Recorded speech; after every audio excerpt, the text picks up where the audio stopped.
All right, good morning, ladies and gentlemen. Today is March 15th, 2023. Back with another edition of the Wednesday live show.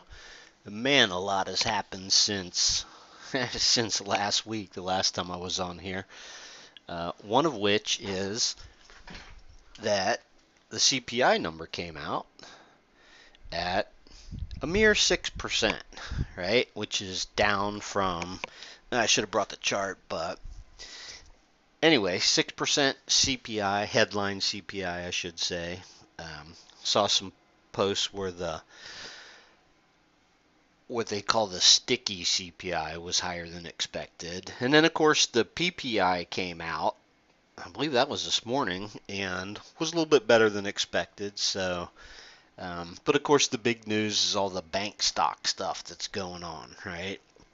So I'm trying to think, last Wednesday when we were here, the the problems in the banks, the U.S. banks, the Silicon Valley Bank and Signature Bank, those like all of a sudden cropped up, I believe, on Thursday, right? So last time we were here, I don't know that we even talked about them because it just kind of came out of nowhere. And so it was pretty amazing, quite frankly. And of course, geez, the small banks, the regional banks, the whole financial sector just got clobbered. And so, and the market itself. So, as you recall, let's jump to the chart here. As you recall, last time we were here, last Wednesday, let me see which day that was. Where was that? Let's see, last Wednesday would have been 3/8. And yeah, so right here, this right here. So, we had that thin blue line there's 200-day moving average. So, we had this sort of consolidation area breakdown, bounced off the 200 days significantly, couple of days, and then of course this was like, on a candlestick, this would have been like a little evening star pattern. We came back down, and so everyone seemed to be pretty optimistic about the market and what was going on. And I talked about this trend line and this zone here, but Thursday, wow. I mean, Thursday was out of the blue. Look at how it look at how the market kind of gapped open on Thursday and pushed higher above the 50-day. And then, of course, the news was that, the problems at Silicon Valley Bank. So anyway, all of a sudden we've entered an extremely high volatility regime, so to speak. And we're kind of in well, this was supposed to be no man's land, right? In this little section here, and we just blasted right through it. And so I mean, there's a couple of issues here. One is that this main rising trend line has been broken, and so we're definitely in what you would call a risk-off environment right now. And the news this morning is that Credit Suisse is now having trouble, right? So that's what's causing this turmoil here.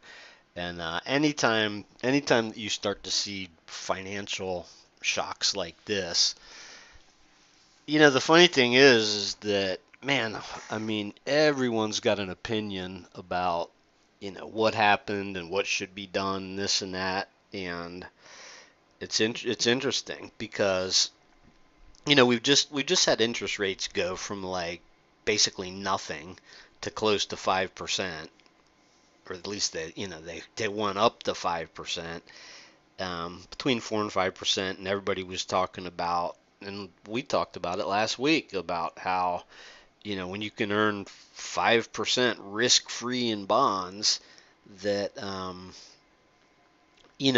that there's a lot of people that will move money, off the risk curve, out of equities and into bonds, to earn a risk-free return, right? A decent risk-free return. We talked about all that last week. And so, um, no one really saw a banking crisis come along, which is kind of interesting. But in a way, it kind of makes sense that the Fed raising rates at one of the fastest paces in history was eventually going to have some repercussions. I mean, a long time ago, we talked about the rate hikes and how there's like a 6 month lag between the rate hikes and all that. And so, it was funny because my mom asked me about, what was going on with the bank thing the, the other day. Was it yesterday or the day before?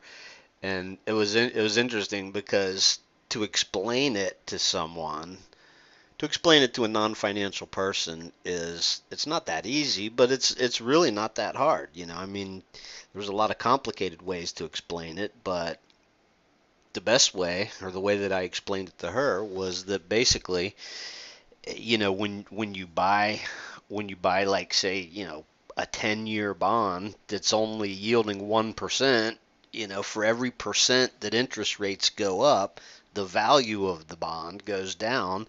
And so, supposedly you would think that these banks would know.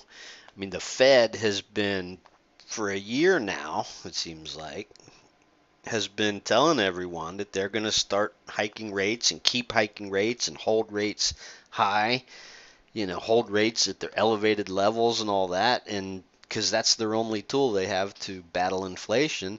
And so you would think that banks would have had plenty of time to, hedge their risk, or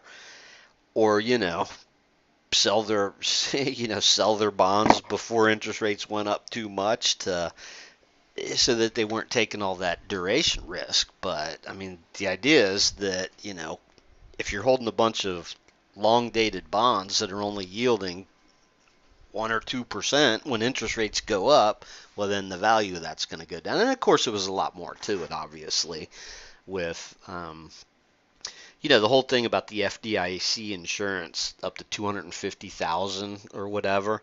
And so apparently with Silicon Valley Bank, a lot of like 90 something percent of their accounts had more than 250K in there, which is kind of crazy. So, basically the Fed and Treasury got together and backstopped the whole thing by saying that the 250K limit was no longer, that basically everyone was going to get all their money. So anyway, you guys have heard all the story and all the talking heads and probably read the articles and conjecture, but we find ourselves this morning where, like, these problems are spreading to Europe, and so it remains to be seen how they're going to deal with it, right? And so we're in like this crazy volatile sort of environment now where anything could happen, and like yesterday, over the weekend, everyone was freaking out. You got these three huge down days here, and then you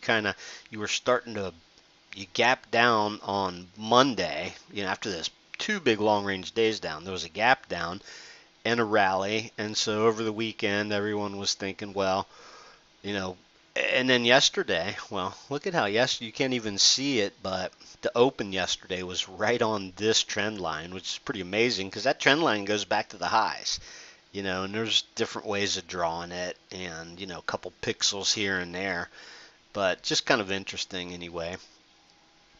Let's see, one interesting thing that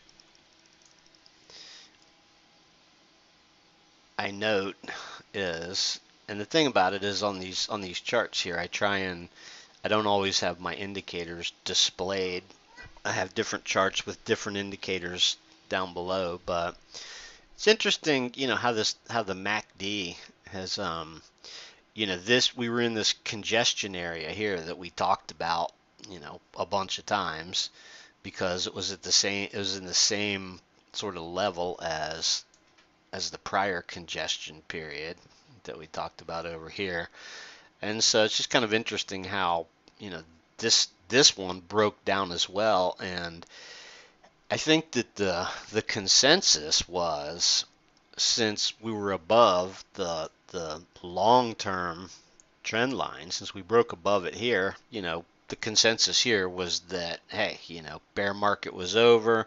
We're going to break out, this and that. And so, and then all of a sudden, these banking problems popped up sort of out of nowhere. And it was definitely out of nowhere because we weren't talking about them last Wednesday and then and then on Thursday, And so, from a purely objective sort of standpoint, the fact that this trend line got broken, the fact that the market is, hovering above and below this trend line, even in this quadrant here, I think the big risk right now is the news, right?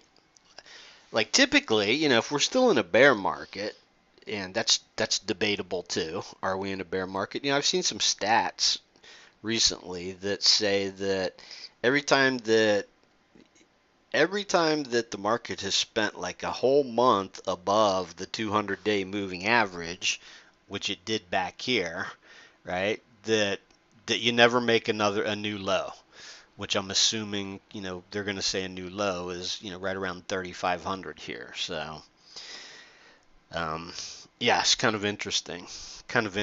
But then, if I'm not mistaken, that particular stat goes back to like 1950 or 1960, and so it's kind of, it's a different market now than I guess it was back in the 20s and 30s and all that stuff. But it's just funny how they pick these statistics like that, and it's kind of like cherry picking them, honestly. But I always say the market's got more stats than baseball. But the fact that what I was going to point out here is that the MACD's done a pretty good job of sort of indicating, when it goes into the red or whatever. When the MACD's gone into the red recently, and going back to the beginning of all this, goes from green to red, it's kind of been a warning sign, right? This was the big pivot rally last summer, and then once it started turning around, the MACD went red, and you got the big drop. And so, anyway, my point here is that with this MACD in the red right here, anytime that I see the daily MACD histogram, and I don't have the lines on here. I like the clean histogram, but somewhere I got a chart that's got the lines on it. Anyway, all I can say right now is it's a risk-off environment.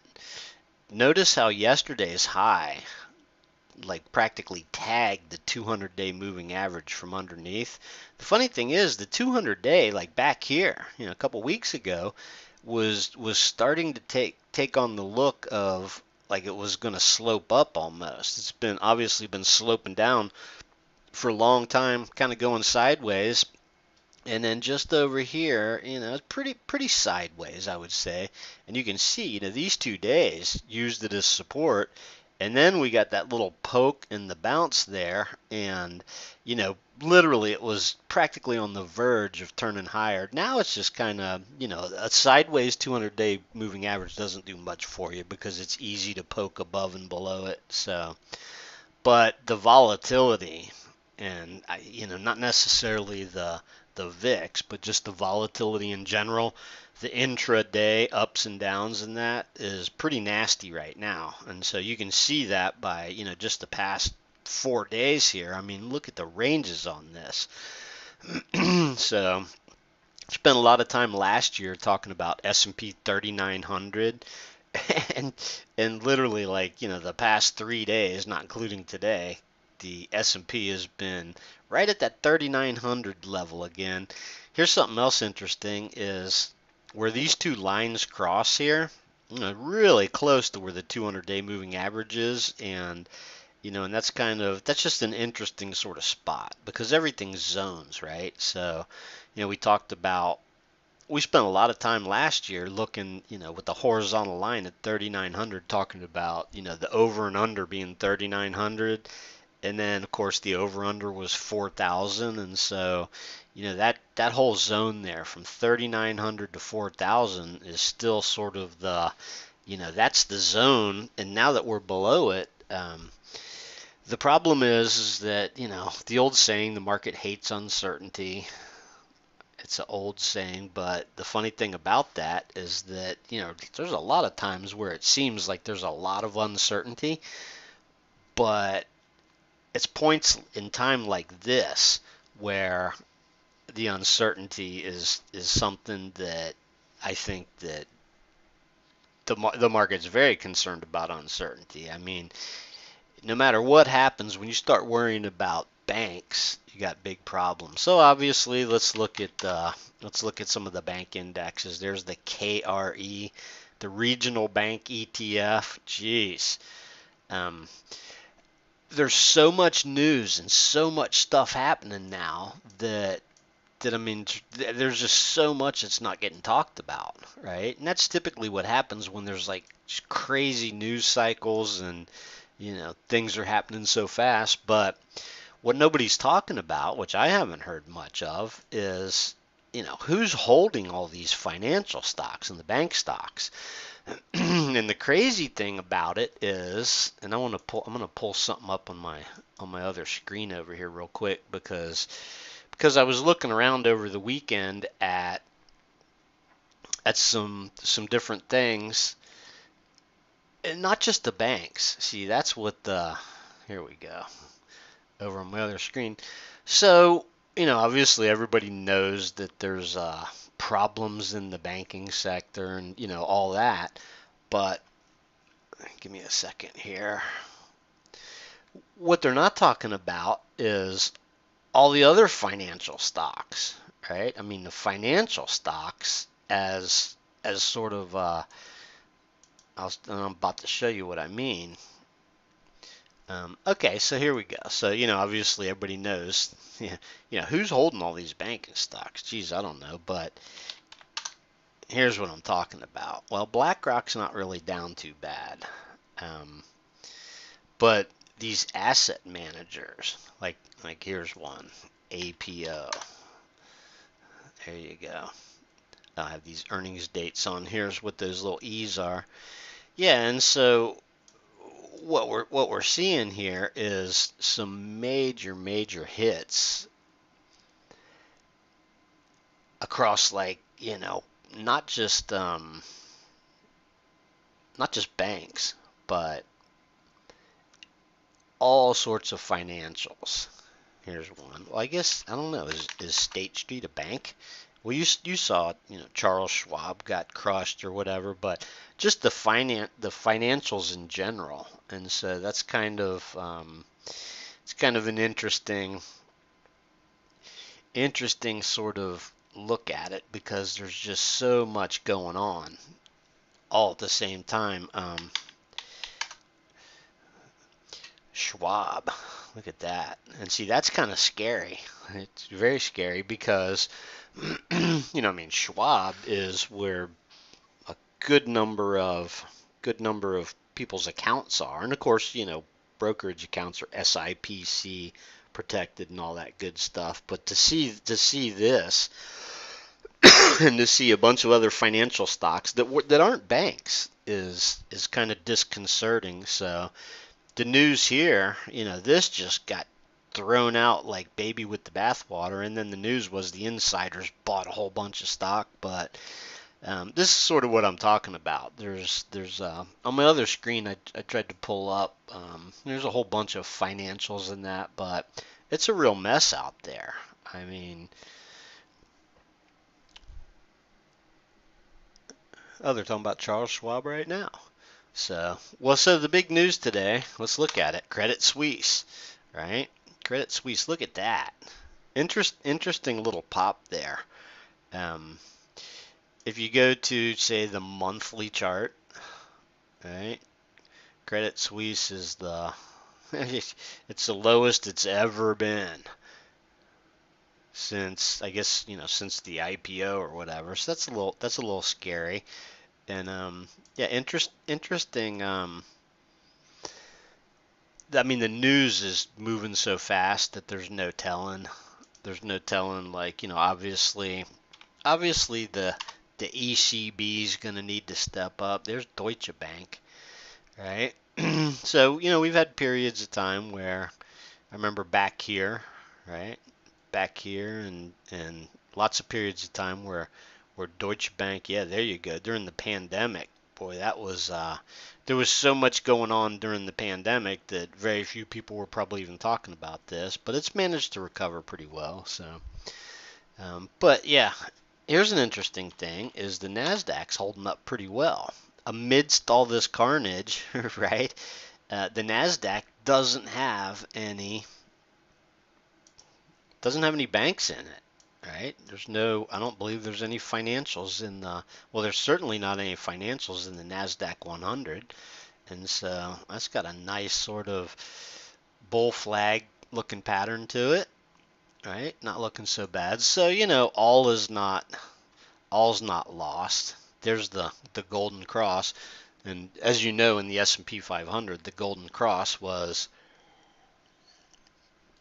happened literally at the high in February, so I wouldn't go too much by that. But the fact that it is sort of holding above the 200 day, been kind of resilient.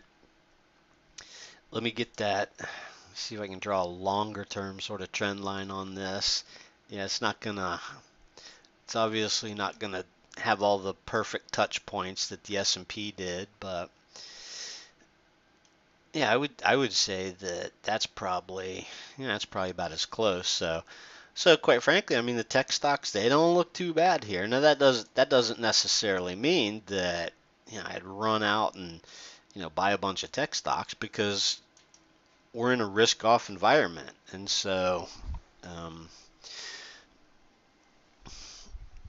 it's probably best to just sort of hang out, sit on the sidelines, see what happens. Definitely not although there's going to be some big rallies. I mean, the market itself. When I talk about the market, let's look at the Russell 2000. Russell 2000 really sort of taking it on the chin here, right? If you look at this chart, it's just barely hanging on. And so I don't know if this, years ago I used to think that the Russell was pretty important years ago. I talked about it all the time. It was sort of my gauge for it was my primary gauge for the overall market and what to look at, because it was 2,000 stocks. It was the smaller companies, but ever since the pandemic, I've kind of gotten away from it because, well, for one thing, it spent like all of 2021 just grinding sideways in this range, and bottom of the range, top of the range, did absolutely nothing, and then it broke out, and then you can see what's happened since. But let's see if we can get that pandemic in there. Yeah, I mean the Russell. It's amazing that there was the pre-pandemic high. This is actually a pretty incredible chart. So I mean and that's not perfect obviously, but tons of support at that there's the pandemic sell-off, and right at that high there, that's where it managed to find the support. But look how close it is to, I mean, look how close it is to these lows back here, right? The other indexes are still managing to hold above that, and so I mean, hey, maybe the Russell is still relevant in some sort of a leading indicator, but if it breaks below, we'll put it this way: if it's headed down to the bear market lows, see, these are basically the bear market lows. If the Russell's headed down there, it's going to break through this little congestion area here. So if we go back and we look at the SPX, you got kind of something similar going on, right? So, well, you got something similar going on. So these, there's the level to watch, somewhere just below 3,800. It's got a little bit different of a look to it, but yeah, I'm gonna say if for some reason it seems like it's trying to stabilize a little bit here, but you never know. I mean, at the close yesterday, everybody seemed like they were, back to being, oh, okay, well, the problems have been solved. And see, whenever you get into a sort of environment like we're in right now, the problems that people like to think get solved over the weekend, like what they did with, with FDIC insurance and making everybody whole and all that good stuff with the banks. I mean, there's been tons of banks that fail, and it just happens real quietly and this and that. So, but whenever you get into a news cycle like we're in right now, even if the market like stabilizes and rallies, then you wake up one morning and then, just like we did this morning. It's the exact scenario. It's similar to 2008 in a way. I mean, there's definitely some sort of potential financial crisis brewing. But the crazy thing is that all of a sudden now everyone's talking about the Fed pausing rate hikes, right? And so over the past couple days, the big news is that when the Fed announces, their rate decision a week from today, some are calling for rate cuts, some are calling for pauses, some are calling for, 25 basis points, even though the consensus was 50 basis points, and so everything's up in the air now. And then you have if they don't still hike, like if they pause, then it means that they're panicking, and that could panic the market, right? And if they cut, obviously, that would mean that they're panicking. And then we talked about, I think I brought that chart sometime recently that showed or I talked about bringing the chart, but I'm sure you've seen it, that all the big sell-offs have happened after the Fed started cutting rates. After a rate hike cycle, the big sell-offs come after they're finished and they start cutting rates, which of course makes sense because the only time they're going to cut rates is like, when the economy's slowing down drastically or there's some sort of a crisis, right? So, I mean, that's their playbook for a crisis is slashing interest rates and starting QE. And so, maybe they'll stop their balance sheet reduction. Who knows? I mean, everything's sort of up in the air, but next Wednesday is going to be the big day. That's going to be the day that, and Powell's going to have a lot to talk about and explain next Wednesday. I certainly don't envy him, but it's kind of, in a way, all this mess that we find ourselves in is basically the Fed's fault because they went crazy during the pandemic and they let inflation genie out of the bottle, and so the one tool that they have to fight inflation is raising interest rates, and so inflation, got out of control, and even yesterday, 6% inflation is not acceptable by the Fed's standards. So anyway, it's just all we can do is, especially ever since the market started breaking down from this congestion area instead of breaking out. This was kind of a normal pullback, but what's happened since is by no means normal, and so this was going to be sort of no man's land here, right? This rising trend line, I remember saying, hey, everything's fine as long as the market's able to hold that trend line, and it just ripped right through that trend line. Basically this last Thursday, you went down through below the 50-day, below the 200-day, and below the main rising trend line. And so, best thing to do here is just kind of chill out. And there's going to be some stocks. The interesting thing will be see which stocks hold up the best. I think semiconductors are doing pretty well today. There's going to be some tech stocks, I think, that maybe hold up pretty well because money always goes somewhere. But as of right now, I added this line because anything below 3,800, and of course we're at 3,863, but Friday's low, super important. This congestion area, and you could poke at it or whatever, but if we lose this level here, then start looking for support levels down by the lows there. So it's going to be interesting to see what happens. 200-day moving average is still, probably a good reference point. as you can see yesterday, the high of the day literally tagged it and then it pulled back. And so it 200 day, now that it's kind of moving sideways, it was acting as support. Now it's acting as resistance. Um, yeah, it's very strange. The whole this whole sort of hump right here, like everything. This is where everybody thought the bear market was over. And so I mean, we're back down here at levels that people were freaking out. I mean, if you take the current level and extend it, to the left there, I mean, you're talking about levels where, this was sort of like a capitulation level back here a year ago, or last May, I should say. And these lows that you see back over here early last year and middle of last year, whatever.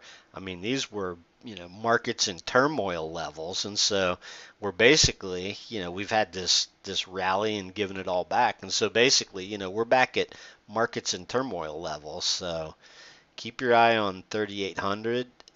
I, there's always the potential for, finding some quick trades, stocks rally. Um, every day, some stocks that go up and down, but like these bank stocks, geez, bank stocks. I don't know if I'd be a hero in any of those. I mean, other than I don't like in these kind of environments, holding overnight super risky. And so it's just like, yesterday the market was resilient enough that there was probably a bunch of buyers, and then, they wake up to this kind of news this morning. And so this is by no means settled. So really, everything's just kind of on hold in my mind. Everything's on hold until next Wednesday when we see what the Fed's going to do and what transpires in between now and then. So anyways, I'm going to wrap this up and I will see you back here next Wednesday for all the excitement.